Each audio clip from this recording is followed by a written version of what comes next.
Sarah passed away. I received a call while I was taking care of my daughter, Sarah's child. According to the police, Sarah and her husband Spencer were hit by a car while crossing an intersection, and soon after, they passed away. The sudden news left me in shock. My heart raced and I felt dizzy. Sarah had been laughing with us just a few hours ago. I rushed to confirm the news, and from that point on, there was no time to grieve as I was overwhelmed with various procedures.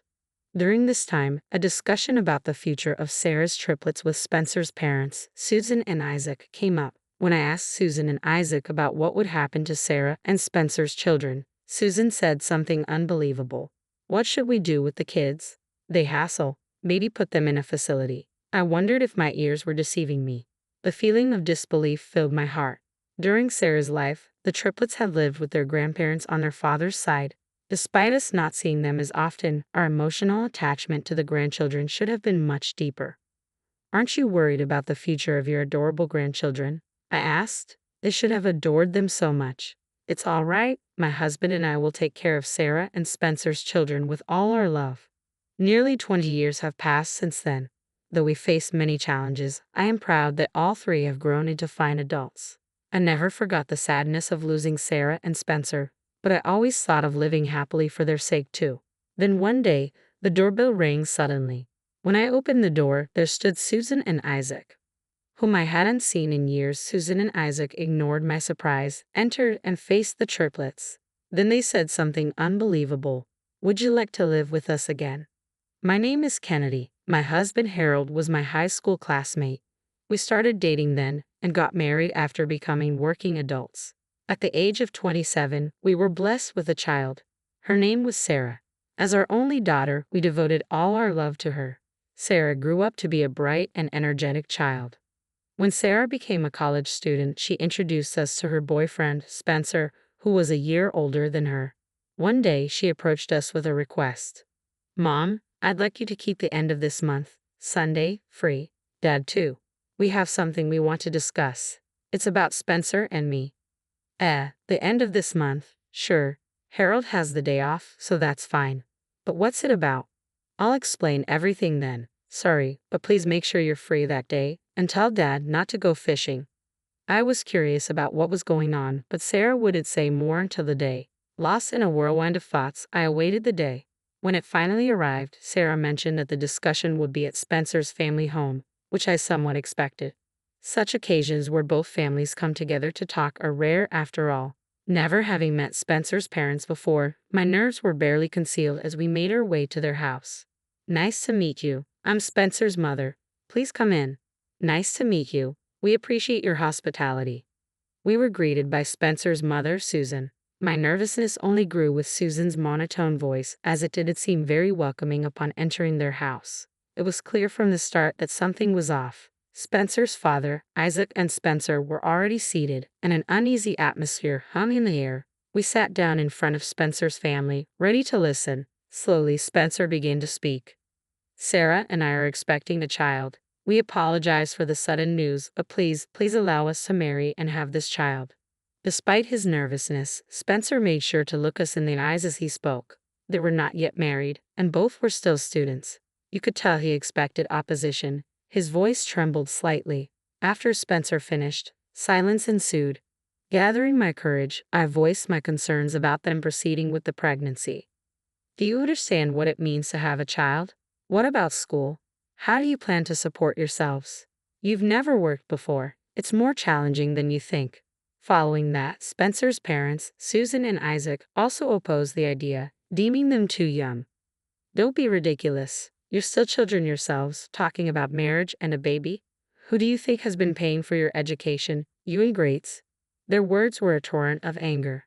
However, Sarah and Spencer's determination was much stronger than expected, unwavering in their decision to have the baby. After much discussion, Sarah and Spencer pleaded with us again. "Please, we've talked about this over and over, promising to overcome any hardship together.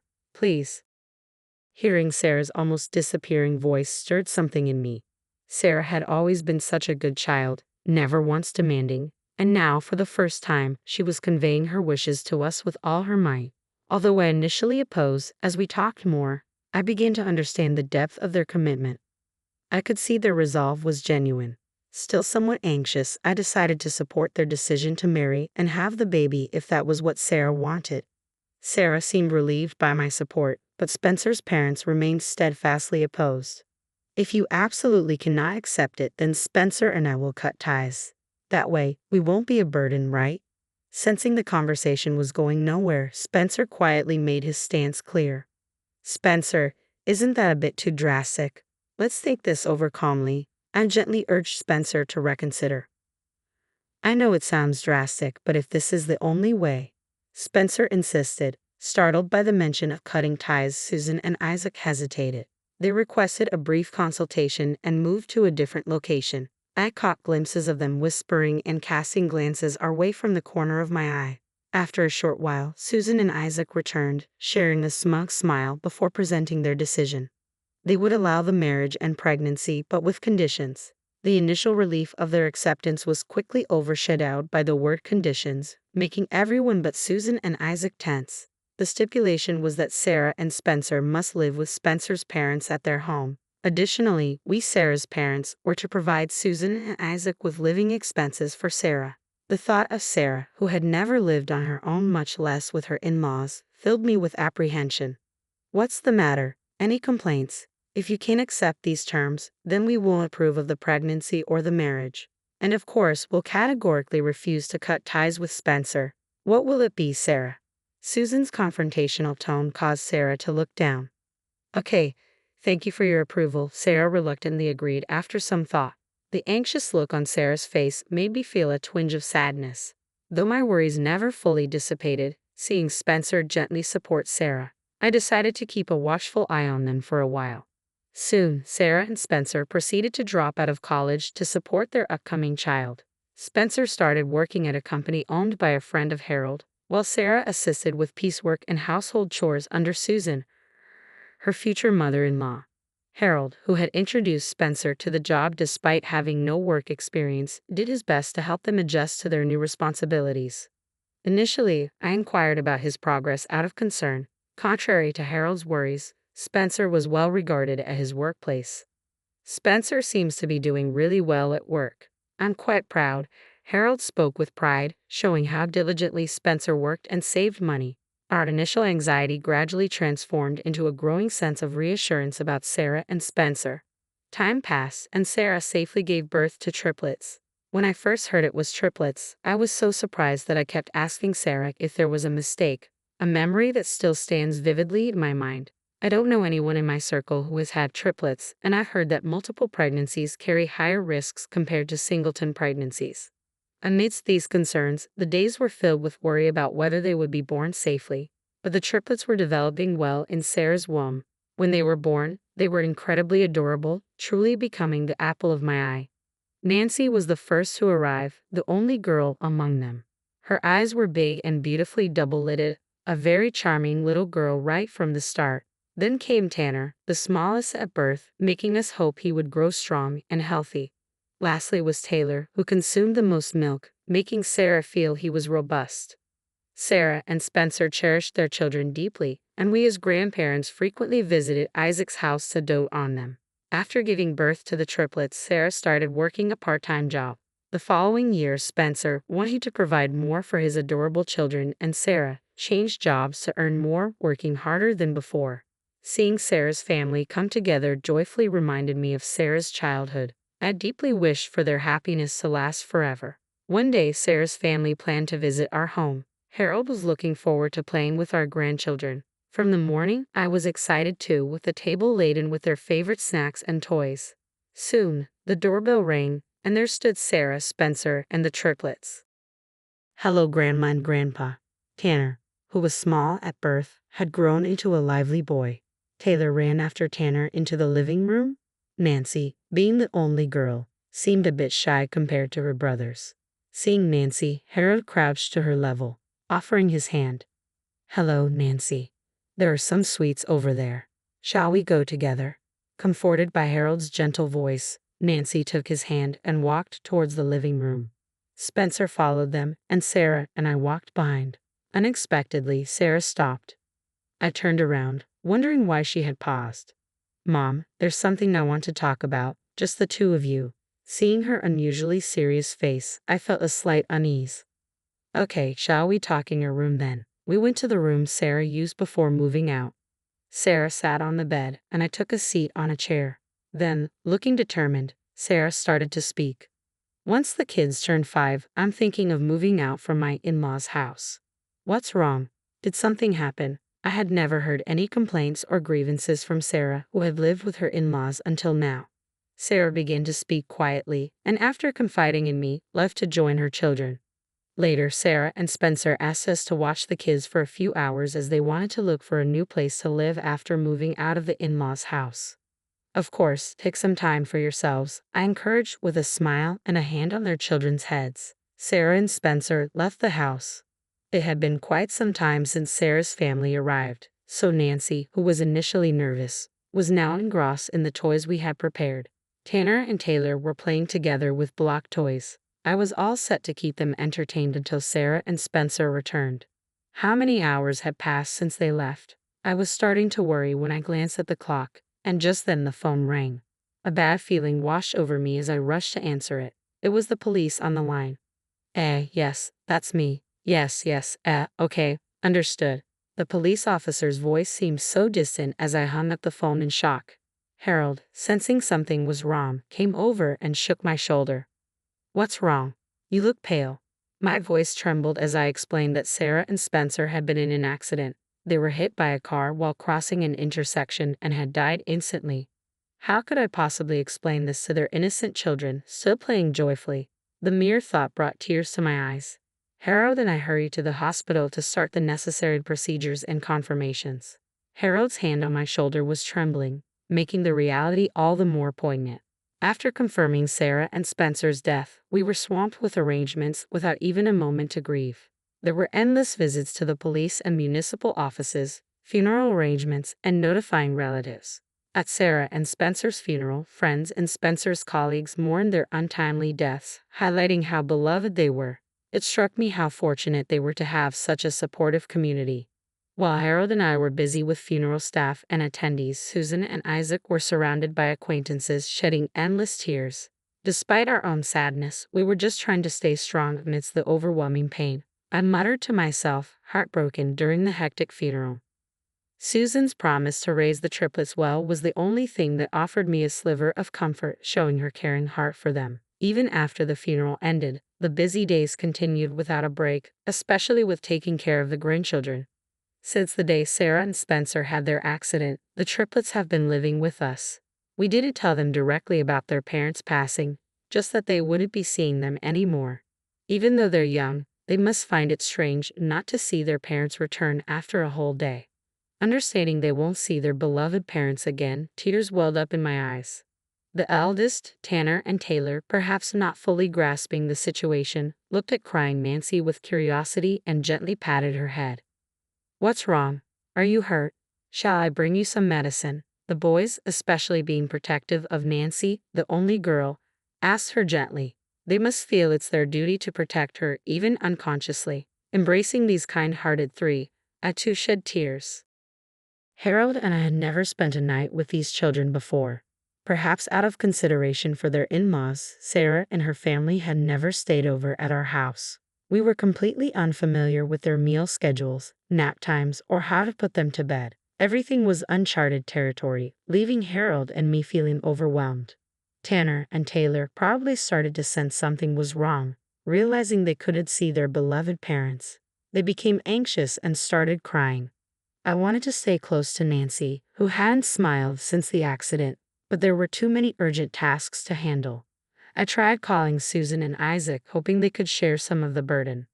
Hello. I was hoping to ask for your help with some arrangements. Susan's response over the phone was cold. We're not really knowledgeable about that. You probably handle it more smoothly, right? We had never spent a night with these children before, to be honest. We weren't experts either. We were just trying our best because it needed to be done. However, no matter how much we repeated it, they couldn't help with the various tasks. Could you at least stay with the children until we finish the procedures? They must be missing you, I asked. No, we're quite busy ourselves. Honestly, we don't have the capacity, was their response. But please, I'm sorry, we have to go now. And with that, the call was abruptly ended. Further attempts to ask for their help over the phone were unsuccessful. No good response ever came. Struggling with the grief of losing Sarah and Spencer, Harold and I managed all the arrangements and took care of the grandchildren, truly exhausted. What remained was the discussion about the division of the estate and custody. Susan and Isaac had not shown their faces since they left their belongings at our house. Up until the day of the discussions, I remembered how much they adored their first grandchildren. Now, understating their parents were gone, the once lively boys had become withdrawn. Harold and I couldn't escape our sorrow, continuing to live in a heavy atmosphere, exhausted from all the arrangements. I hoped the discussions would proceed smoothly. On the day of the discussion, Susan and Isaac arrived at our house and were led to the living room. Just going to talk for a bit. Can you play here? I said to Tanner, the eldest, who obediently took Taylor and Nancy to another room. When I first brought up the future of the children, Susan immediately started discussing the estate. Susan argued that since they had taken care of Sarah's family, all the assets should go to them. Holding back my urge to confront her priority over assets rather than the children, I tried to steer the conversation back to the kids. Then, Susan said something unbelievable. The kids are too much trouble. How about putting them in a facility? I doubted my ears. Sarah's children, whom we've lovingly raised, are her precious treasures. Just like Sarah, we hold the belief that these adorable grandchildren are invaluable to us. But it seems Susan and Isaac stood on different ground. Without any sign of remorse, they made shocking statements, escalating my distrust. They pushed all the troubles onto us while demanding the estate simply because they had lived together in the past. Remembering what Sarah confided in me, I clenched my fists in anger. Then I slowly began to speak. Sarah's children will be taken care of by us. We'll discuss the estate later, I said firmly. Despite my tone, Susan and Isaac kept insisting on transferring the estate rights to them, expecting to gain control. Today, their disregard for their grandchildren, who they once adored, turned my anger into dismay and sadness. What was the meaning of their promise at the funeral to raise the triplets well? Their current behavior made it clear that those words were just for show. I wanted to confront them but refrained, weighed down by the grief of losing Sarah and Spencer and the exhaustion from all the procedures. Of course, taking in our grandchildren was not an issue for us. It might take some time to adjust, but we were confident in our love and care for them. As Susan and Isaac continued to talk about the estate, I quietly resolved in my heart. Impatient with the unproductive discussion, they eventually left our house, adamant about not handing over the estate. Years have passed since Sarah and Spencer died, almost 2 decades. I still remember the joy of legally adopting the triplets. Had these precious children remained with Susan and Isaac, I shudder to think how they might have been treated. The thought alone fills me with dread. We subtly informed the triplets about becoming estranged from Susan and Isaac. The fact that they were never taken in or visited by them is something I fear would hurt them, and I've still not managed to express it directly.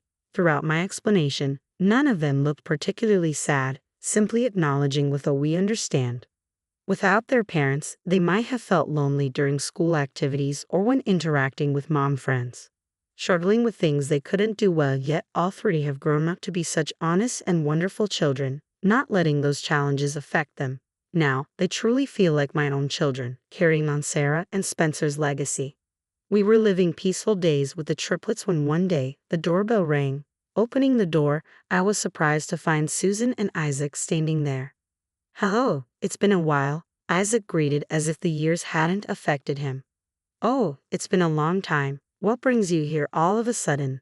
Ignoring my bewildered reaction, Susan and Isaac entered our house as if it was a matter of course. I hurried after them, taking a good look at their backs for the first time in years. Since then, Susan and Isaac had contacted us a few times about the estate, but they had never once come to see the grandchildren. I had pleaded with them to visit the grieving children, even if just briefly, but busy schedules and other excuses always got in the way, and they never accepted. Our communication dwindled over time, and seeing each other now was truly rare.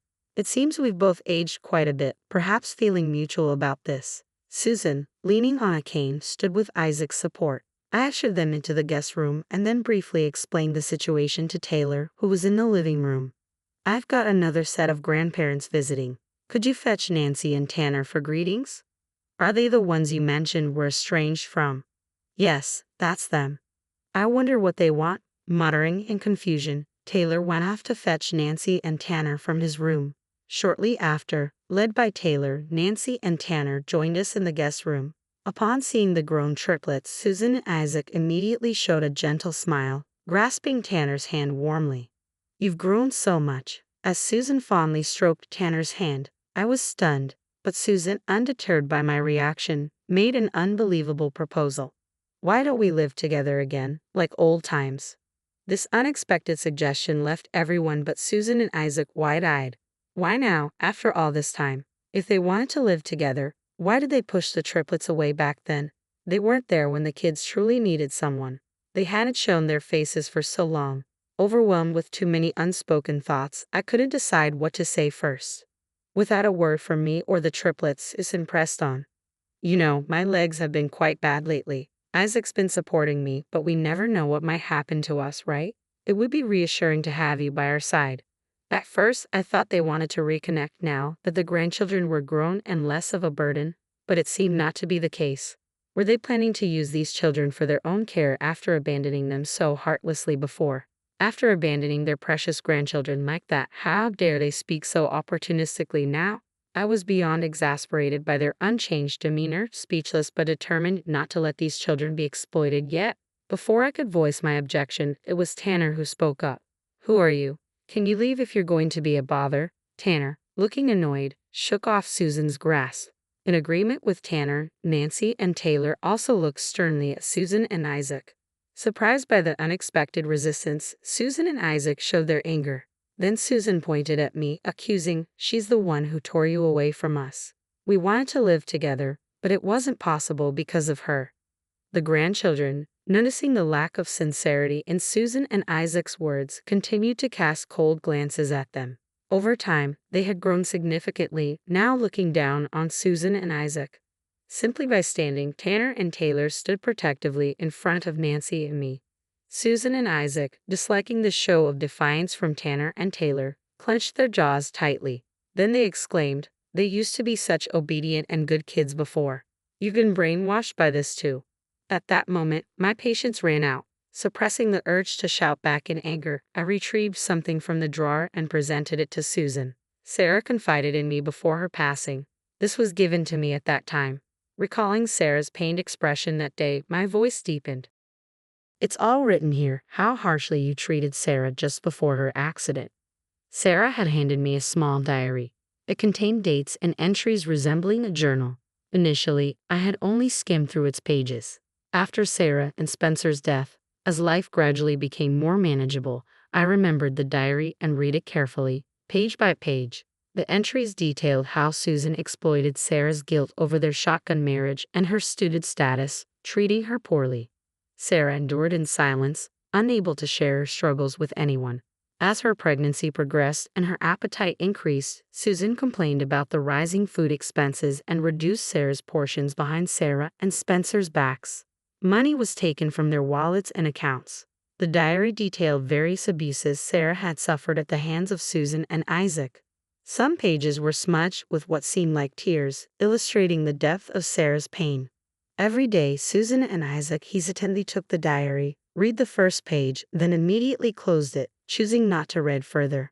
Their reaction confirmed the truth of the contents written within. Although I hesitated to speak of the painful circumstances in front of the triplets, the thought of them possibly being exploited by Susan and Isaac compelled me to share the testimony Sarah had entrusted to me. Sarah had confided in me painfully about her struggles, how her heart eroded with each act of forbearance, and her frustration at not being able to get along with Susan. Remembering Sarah's plight, I felt my grip tighten. How much Sarah suffered, those words I had directed at myself, wondering why I hadn't noticed Sarah's struggles until she confided in me. Despite seeing the diary, Susan claimed not to remember any such thing, showing no signs of apology or remorse. Faced with Susan and Isaac's persistent requests to live together again, I sighed deeply, holding back tears of anger at Susan and Isaac, and at myself for not recognizing Sarah's pain. Nancy gently patted my back. The triplets, even at their young age, faintly remembered Susan being harsh towards Sarah. Nancy, especially being a mama's girl, was always by Sarah's side at home. She distinctly remembered Susan's stern behavior towards Sarah, particularly when Spencer wasn't around. The one clear memory she had was that Sarah often looked sad after talking with Susan. Nancy shared her frustration about being unable to do anything as a child living with Susan and Isaac. I was taken aback as they had never spoken of these things until now, perhaps sparing Harold and me any worry. At the same time, I felt a surge of anger, knowing that Susan was harsh towards Sarah even in front of her young children. Nancy stood beside Tanner and Taylor, all with determined looks, stating, "We don't want to live with such people," echoing Tanner's sentiments.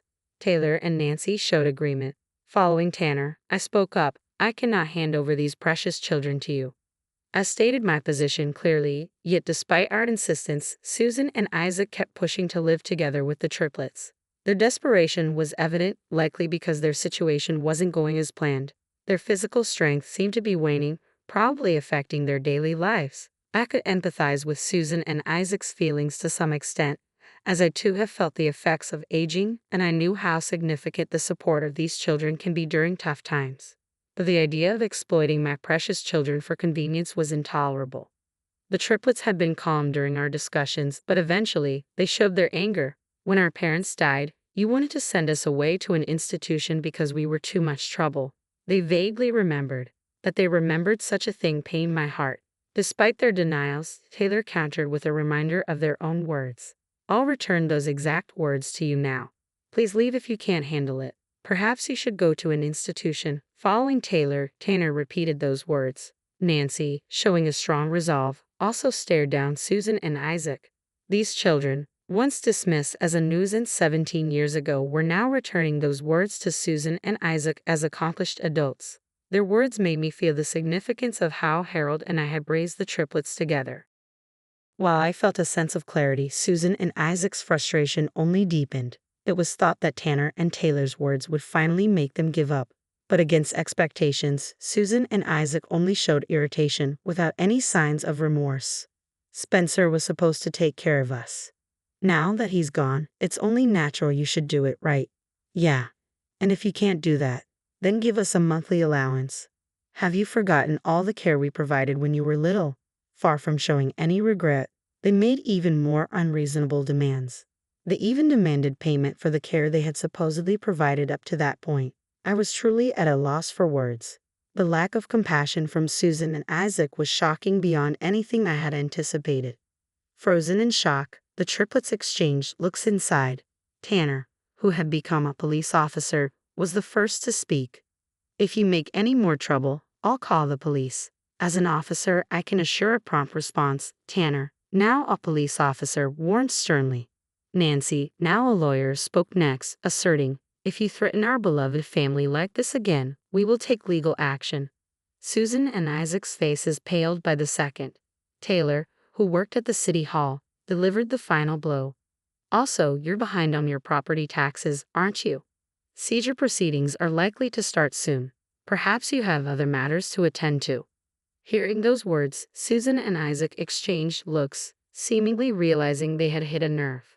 They left our home with their heads bowed, their earlier momentum gone. I watched the backs of these three who have become so dependable despite the hardships and the absence of their parents. They'd grown into such caring and wonderful adults, moved to tears by their growth. The triplets comforted me with a gentle hand. After that day, Susan and Isaac never stormed our house again, though they continued to cause trouble at their workplaces, leading to repeated police reports. I had thought they had given up after such a heated discussion. Their persistence left me wondering what to do. Time passed, and then Tanner brought news. Susan and Isaac had been arrested.